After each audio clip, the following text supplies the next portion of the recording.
నాది బీటెక్ అయిపోయిన వెంటనే జాబ్ వచ్చింది. ఒక పెద్ద కంపెనీలో జాబ్ వచ్చినా కూడా సంతోషం అనేదే లేదు. ఎందుకంటే నా వెయిట్ వలన, ఎంఎన్సీ కంపెనీ అంటే తెలిసిందే కదా, ప్రతి ఒక్కరూ పాస్ట్ గా ఉంటారు. అక్కడికి వెళ్ళాక నా వెయిట్ గురించి మాట్లాడుకోవడం ఇంకా ఎక్కువైపోయింది. అయినా నేను భరిస్తూ వస్తున్నాను. ఎందుకంటే అక్కడ 3 మెంబర్స్ కి కలిపి ఇచ్చే శాలరీ నాకు ఒక్కదానికే ఇస్తున్నారు. అప్పటికి ఎక్సర్సైజెస్ చేస్తూ జిమ్ కి వెళుతూ ఒక 5 kgs తగ్గాను.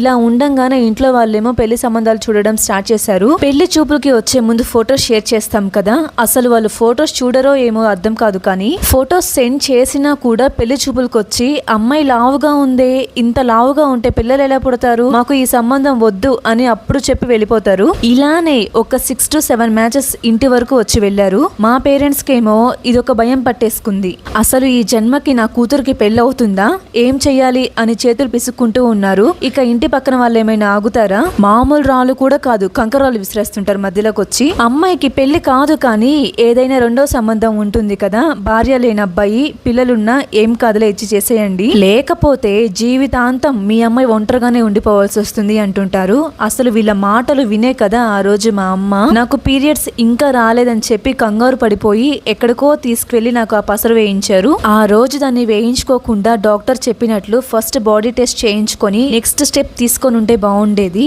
ఒక 1 year లేట్ అయినా కానీ ఏమై ఉండేది, పీరియడ్స్ రావడానికి. అది వేయించుకోకుండా ఉంటుంటే ఈ రోజు ఇంతలా వెయిట్ గెయిన్ అయి ఉండేదని కాదు. ఎవ్వరూ కూడా ఇలాంటి మిస్టేక్స్ చేయకండి. ఆ రోజు మేము చేసింది చిన్న పని అయి ఉండొచ్చు, బట్ ఈ రోజు భారీ మూల్యం చెల్లిస్తున్నాము. మెయిన్ గా నేను అని మన సబ్స్క్రైబర్ మనతో షేర్ చేసుకున్నారు తన స్టోరీని. ఇది తన స్టోరీ. మొత్తం విన్నారు కదా, మీకేమనిపించింది కామెంట్స్ లో చెప్పేసేయండి.